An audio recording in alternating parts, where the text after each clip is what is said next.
What do you wish you had known when you were starting your own business?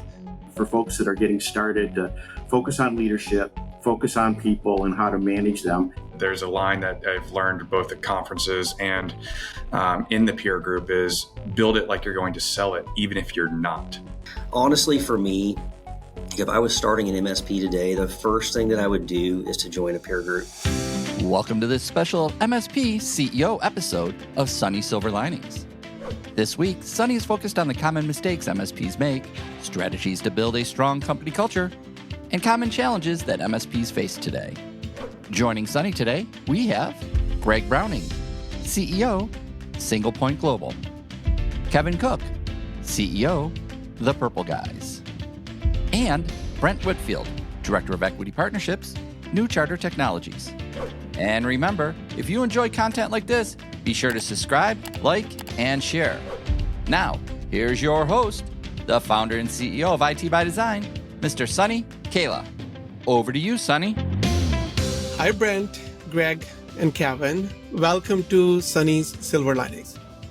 Thanks, Sunny, for having us. Absolutely. Glad to be here. I'm very excited about this session, the episode today, because I have very experienced entrepreneurs with me, and I know your stories. Amazing entrepreneurial stories, very inspirational. So we're going to tap into your experience today.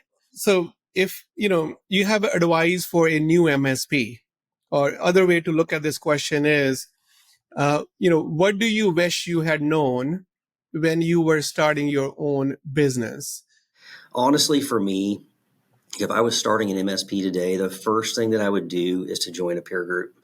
I think back on my days, like the first 13 years I was in this business, I was not in a peer group. And so almost a 50-50, right? The last 13 years I've been in a peer group. And it has changed me in ways that I can't even begin to describe for the better. The things that I've learned from my peers, all the mistakes that I didn't have to make because somebody else had already made them and shared that with me, has been just an invaluable thing for me and for my business. I've gotten exponentially better as a leader in my business because I was in that peer group, and my business is just exponentially better today because of our experience in that group as well. I won't even tell you the peer group, right? There's no one perfect peer group. There are a number of them out there. Get involved in one of them. It'll change your life. It really will.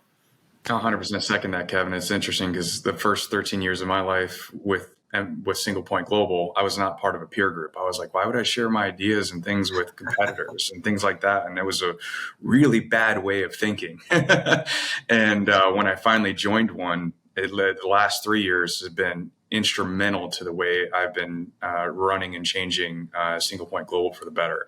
And just to back you up there, that's 100% join a peer group. There's a line that I've learned both at conferences and in the peer group is build it like you're going to sell it, even if you're not. Had a line of credit done and built because early is tough. I mean, sometimes you're worried about payroll and having a line of credit can help you through those times. It's quick cash. So that was just something I was going to add there is definitely get a line of credit and build it like you're going to sell it, even if you're not. That is very inspirational, what you did there, Greg. Brent, what is your advice to MSPs? At New Charter, as we're acquiring companies, we see, we manage around growth, business efficiency, people, and the client experience. And those are the four kind of pillars of the methodology we use to manage with. But the one that I think, and we're all kind of like at different levels, but for myself, I think it was the people thing that I struggled with. And I would recommend for folks that are getting started to focus on leadership, focus on people and how to manage them. Because as soon as you can set people free to do what they're great at, and the sooner you can quit micromanaging, the faster you'll grow. And so I think that it's the people thing that I would suggest people really focus on and figure out as soon as they can. Thank you for sharing that, Brent, because I am personally very passionate about people. And the shameless plug here is the Talentpreneurship that I just released, which is my first book. And the main thing that we kind of, my thinking is that if you can get talent piece right, other things will take care of themselves. The process component, technology component to that point as well. So that's great advice. Be great at people side to start with. When it comes to especially growing your business, what are growth mistakes you have made? I think the biggest mistake is not focusing on deal flow. So, deal flow can it helps with credit issues. It helps with just about everything. It can mask other problems in your business on the service delivery side. So if you can move to focusing on deal flow, I think a lot of the other pressures get easier. We all become pretty successful just with referrals and people we know and networking and that sort of thing. But that doesn't really prevent the big issues from hurting you, without organic deal flow from all of the above.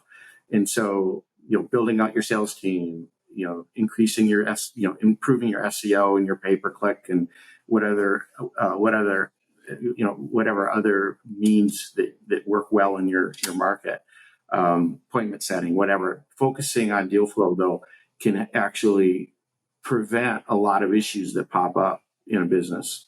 Thank you for sharing that. Mm-hmm. Greg, same question to you. The biggest growth mistake. I'm going to say keeping people in the business that shouldn't be there. I mean, it's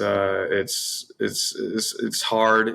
Maybe they're friends. Maybe they're just been with you through this journey so long, and the business has changed and they weren't able to adapt with it, and maybe they're not working as hard. It's definitely a thing. If they're not providing the value that everyone else is going to see that, right? And it's your job as an owner to address that in the hardest way it is, by letting people go, realizing that the business has gone a direction that they're not willing to follow or going with anymore. So keeping people in there just because they're friends or they've been there for that long is definitely can take a toll on everyone else. That is so true, man. What brought us here will not take us there from all activities point of view, from people point of view, technology point of view. And if they are not growing with that, with the speed of the company, it does create an issue. And either you make those decisions or someone like Kevin or Brent will come in and they will make those decisions. It's up to you. Right? Good. All right, I'll call you, Brent and Kevin, next time I need to do that. No pressure. Thanks for that, Sonny. Kevin, same question to you, my friend. What is the biggest growth learning that you have had? I think back 3 years ago, I had like 43 people in my business, and today we're right at 300. And we learned, very much the hard way that the people who were in the business 3 years ago when it was 40 people are in many situations are not the right people to lead us into the future in different areas of the business, number one. And number two, sometimes they just don't want to. For me, as I think about growth and the inhibitors, I think you've got to have, particularly when you are new and growing a business, you've got to have discipline, particularly in the early days. I think having discipline around the types of client, making sure they're the right client at the right price point as you add them will pay benefits in spades. At the end of the day, is people. On the client side, on the team side, you're dealing with people. Even strategic partners are people. So at the end of the day, is people. So if you have one culture advice for our MSP friends, what is that advice? And Greg, we can start with you. I'd say definitely recognize and promote when people go above and beyond in the company. Like you want to promote that. You want to call it out. You want to enforce that. So others are like, man, I want to be that guy or that girl that's getting that recognition. If people don't feel rewarded or recognized, especially when they're working hard, they'll go somewhere else for it. Thank you. And Brent? I think that the one thing that we do have, and not all of our operating company presidents have been able to manage this yet, but it's something we work on, and that is letting them make mistakes. We're big enough. We're all pretty successful MSPs in their own right. We can let these next set of leaders make mistakes, and as kind of the guy that probably had the answer that might not have made the mistake because we've been beating our heads at this for so long. It's kind of hard to watch, but if you can do it and let these guys make their mistakes like you did, they're going to grow faster and make it a safe place for that to happen, and you'll have a great culture. For me, culture is not, food trucks and, events and things like that. That's part of what we do, to have fun together and to build, a cohesive environment. But culture for me is really, what does it feel like to work for the Purple Guys? That's what the culture really is at the end of the day. How does it feel? I'm trying to build a culture that fosters opportunity for people. And if you're willing to invest in yourself, we will invest in you. And we do tuition reimbursement. We do all kinds of things. We're very much focused on being a learning culture. Because of the growth that we've experienced in this business, there's opportunity everywhere for people, to move through the organization. So culture is important for our roles because that's our probably number one job. And good culture will create cash confidence at the end of the day. Now, my last question is going to be more like fireside, and I will probably start with a volunteer. So I don't know who's going to be ready with this question. When I now look at the next 5 years, I see, the way I'm thinking about this is like, what are my biggest dangers that I need to eliminate? What is the biggest friction that you see? What is the biggest danger? What is that in terms of then translates that into an opportunity? I'm going to say security. Like, you have to be talking to your client about security. It's no longer an option. It cannot be something that you think you're going to add one day in the future. It's got to be something you add now. So you're prepping the client for the future, because a lot of the market's turning. It's not if, it's when, if they're going to get hit. So it's for the next 5 to 10 years you're talking about on what challenges are facing. It's how do you have that conversation with the client, help them understand and get what could happen. Yeah, thank you for sharing that, Greg. Find great collaborators that you can work with to create that value for your customer when it comes to security. So thank you for sharing that, Greg.